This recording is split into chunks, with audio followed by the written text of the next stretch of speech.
Ali fallu parce que nango za nini bazo ka kimeza na mboka parce que crise munene za na Congo crise politique soki ba quoi ça limité guerre civile comme na mboka oye bien na démocratie faut avoir mindele so la ta makango afundi ya ministre ko démissionner hein mais pas une abisso tozali na culture na ko démissionner c'est qui est fou lelo ça malonda peuple boyé parce que 2013 secrétaire exécutif 2011 secrétaire exécutif 2018 secrétaire exécutif la loi comme président Seni donc peuple de tié on a parce que a favorisé la majorité dans 2023 yo c'est pélité non pays au tika kana bato malonda baken mais président peut hein na quand a pété les plans opération pété les plans a pété le deuxième plan a nommé même juge la cour de cassation la tribunal de grande instance donc caméra obligé il est obligé il y a beaucoup de même juge oh na premier degré oya kozonga susu na ba procédure wana yo mona ondeni aroza libérer ton non aroza libérer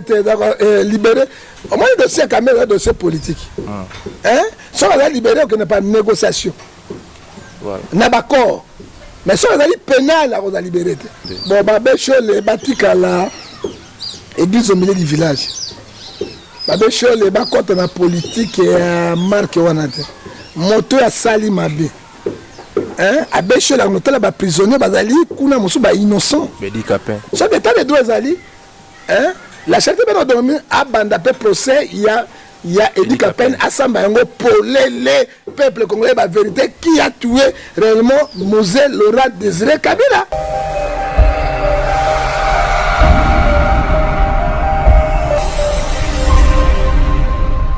De l'internaute bienvenue sur votre chaîne, c'est bien moi le prof, votre humble serviteur, tu es devant vos écrans. Aujourd'hui, on va parler beaucoup plus comme l'actualité nous oblige à parler. Les autres Koloba, Toroso, La Pena, Marambobile, Talimbo, Canabiso, avec le prophète Ngefa. Avant de commencer, d'abord, je tiens à remercier ma fidèle téléspectateur, la remercier le coordonnateur Jancy, la remercier Moïse Ilonga, Nassima Caméra, la remercier Joël l'assistance, la remercier Espérance, la remercier Nzambe Bakatomba, Asiel Katomba, la pêche Bambo, tes gros bisous bébé Kotozali, na kosenga na caméraman nangai, bako fongola écran pour être na bako recevoir invité na qui je salue. Bonjour Papa Ngefa. Bonjour, ndeko journaliste Kolo Apambola yo, merci beaucoup.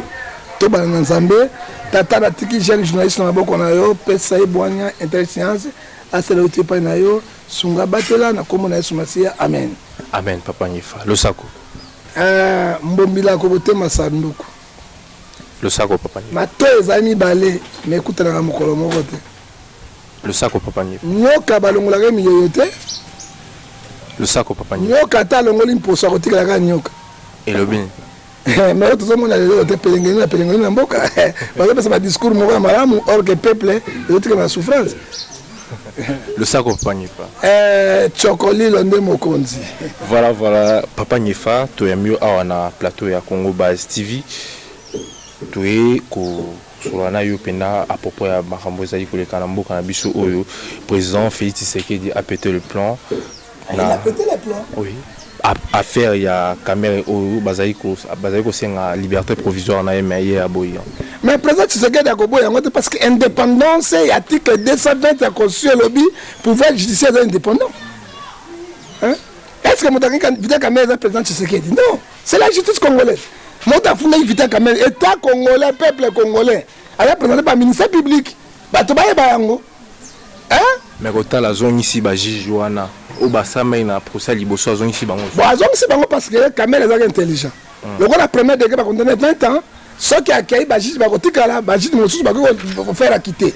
Mais le président peut, hein, quand tu as pété les plans, opération pété les plans, a pété le deuxième plan, a nommé même juge, la cour de cassation, la tribunal de grande instance. Donc, Kamel il est obligé, il y a beaucoup de même juge, oh, il a premier degré.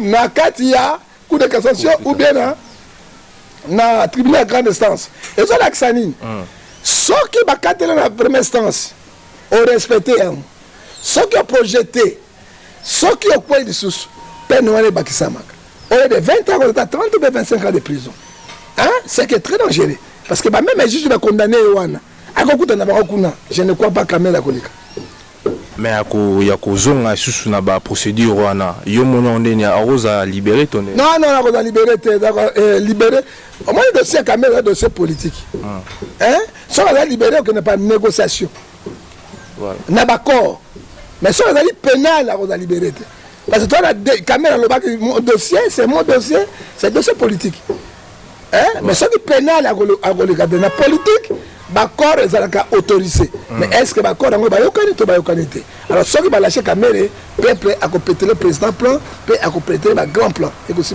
voilà église catholique lelo bazali ko jouer rôle ni na politique ya otala abbé Cholé akena ko visiter monsieur Caméré et pas na yo kalawana ba Edi Kapene bazana ba prison akei ko visiter bangote akira ko visiter Caméré yo pas no monyo bon ba abbé Cholé batikala église au milieu du village. Babé Cholé ba côté na politique et marque wanate. Moto ya sali mabe. Hein? Abbé Cholé ngotala ba prisonnier bazali kuna musu ba innocent. Edi Kapene. Ba Edi Kapene bazali kuna ngana kendeke. Hein? Ngana kendeke na kota kana mona ka bango. Hein? O bazali ba innocent. Hein? Et ba to ba condamner bango na justice. Hein? Parce que bango na catholique sugona bato FCC bazo kanate nde ngakotela bango toboite parce que Bible bina biso na Matthieu 25 verset 30 à 31 nazali na boloko yotala ngai asali yango mais attention ni na Bécho là parce que il y a plusieurs prisonniers politiques qui dit qu'après azali 20 ans de prison puis azali innocent biso ningo de dit so d'état de droit azali la charité ben dormi à banda pe procès il y a Edi Kapene Assamba Yango pour les peuples congolais, la vérité, qui a tué réellement Mosé Laurent Désiré Kabila. Et là, l'oppression catholique a aussi la non-angona. Quel est la moto va condamner, oh, bah, mon faussaire, il y a Batonyoso, et ils ont le coup là, aux 8 mai, au Burkina Congo, Yakoba, au Salé de l'autre côté. Voilà, actualité, vous avez régné à Martin Fayulu, aux États-Unis, a présenté plan de sortie de crise. Et pendant le moment, on est nipo, tout l'année, na plan wana ezali ko anya régner donc tous les partis politiques. Alors ali Fayulu bazo ke nango ezali ni bazo ka kimeza na mboka parce que crise munene ezali na Congo, crise politique à niveau somme soki ba quoi ça limité guerre civile comme na mboka tozo ka agitation partout obi cette armée étrangère les inhibitions parce que mission na bango ezali cette armée étrangère, mission de Bangozani. Il faut négociation, il faut dialogue, il faut esalem. Plan nous cherchons la paix parce que Bango tout barossa. So ba kena dialogue na bango nyonso barossa na bakote na gouvernement to bele kozoleka. Parce que les loyo majorité da bata perdre FCC parce que mboko zo marché tout marché te. Mboko zo na kaw. Osa Malonda azo démissionné te poigne. Osa Maloma ezali bato FCC bato batiaki Osa Malonda. Tala moto lokola bien na démocratie faut avoir mindele. Soki ata makango afundi yo ministre ko démissionner. Mais pas une biso tozali na culture na ko démissionner te. C'est qui est fou. Lelo Osa Malonda peuple boyé parce que 2013 secrétaire exécutif. 2011 secrétaire exécutif. 2018 secrétaire exécutif. La loi comme président Seni. Ils ont bien perdu à tirer parce que a favorisé la majorité dans le 2023. Yo c'est payité. Non, payer au tika kana bato Malonda baken. Tala motoloko la professeur Roger Biboal Mapuya. A sali réforme recteur à l'université William Bott. Tellement de sali. Oui. À la député provincial. Avec le candidat il y a gouverneur de la ville Balongolier. Candidat plein à Kati, il y a Seni Balongolier. Moto a sali réforme à Seni dans management. Voilà. Et qu'il y a audit il y a Seni. A sali ba plan d'action awa, il y a minene, il y a contrôle. Il y a Seni professeur. Mais azali moi na poto, il y a vendu a du diplôme il y a doctorat dans 4 universités en Suisse, na Genève. Hier akoki kosimba Seni na bosolo po ete mboka etambola parce que azoki na mboka na ye tala basilabisi oyo apesi barestitution ya Seni ya préalable yango voilà tala lokola asali oyo alobi nini livre de réforme il faut pas réformer Seni na banda centimètre na suka Sans quitter et qu'on s'imbatte parce que ce sont les mêmes individus. On a une machine.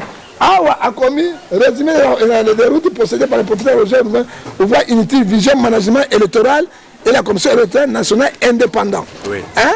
Au moment a commis Awa statut politique de l'électeur là pour la CENI et la confession religieuse. A commis na beta peignos pour la poste des alignés. CENI crise union sont dans le Congo démocratique et ils ont dans la CENI. Hein? C'est un autre bateau le peuple a voté bangote. Voilà. Dans la crise munene dans la carte mboka na biso. Il faut bateau yo. Le collaborateur Bibala. Oh recteur William Bote. Azali député provincial bako simba peut-être à CENI peut-être moto armée de Sali pour être mbilinga mbilingeza. So mo ya livre na ye ba auditer makamonyo sur ba réforme. Est-ce qu'il y a aussi la transparence? Mais Azali moto ya ba remettre Sali banga nzambe mingi ba église de réveil Azali très la transparence et puis Azali boule belé plus de 30 ans la poto. Paix a la responsabilité. Na même ça là comme ça l'université William Bott monta construire ngo zaye.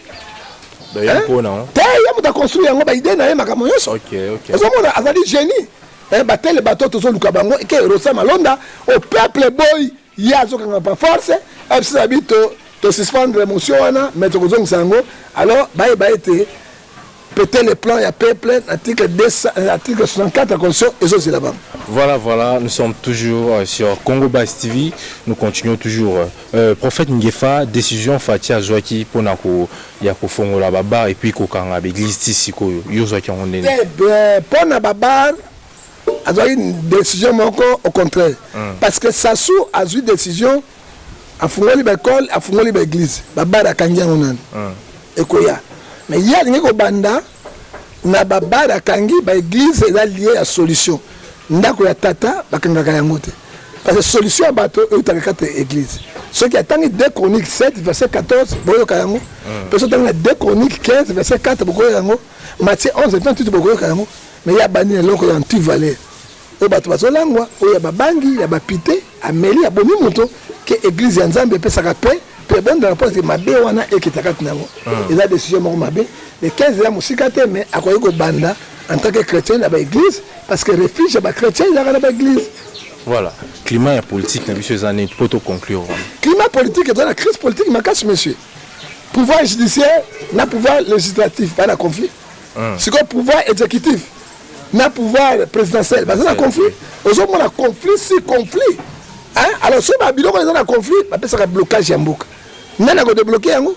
Et tant que ba conflit il y a été coup d'état militaire et ça le Maroc coup d'état constitutionnel. Et Mboka est dans un chaos, na conflit normal tout bon de la peau de Congo parce que les mal ça se prépare. Voilà, tous ces pays mini ko yamba prophète Ngefa dernier mot na yo. Dernier mot na ngai merbe la paix. Za lokola maman Oyester. Ata bala kirwa maïba ki mboka na ye. Mboka na pasi na pelengeni na poloso na solo na ngoto bobo na ipeketele na moboleya otoza ko souffrir. Bino ba diaspora nzamba pambola bino po bino de bosungaka peuple congolais. Tous ensemble to bundela mboka na biso parce que le pays est en danger. On ne vise pas le président de la République, mais on vise le peuple congolais. Ce que moi, massacre, moi, ça m'a béni 200 morts. Je et ça n'est pas si mingi dans mon thème et on regrette. Alors, tant qu'on n'y tuerie aussi là, tant qu'on y va manipuler le peuple congolais, tant qu'on n'y a un esclavage, tant qu'on n'y a la liberté, et ça n'est pas si mingi. Tout le monde a une belle diaspora, pour être sauvé Mboka ya Congo. Mbote ya Souka, la personne numéro 0043, on a un problème spirituel, physique, bien dans notre sol là. 0043 89 610 49 41. Ben 0043 81 857 26 78. Le privé dans 00243 99 99 42 937. Pour la Mbote, au lobby de Kambasuka ya Congo, passe yangeza ba Congolais. Autres souffrir longo na bango mbote na kopesa motote la pesika na Seigneur Jésus-Christ l'homme de Galilée.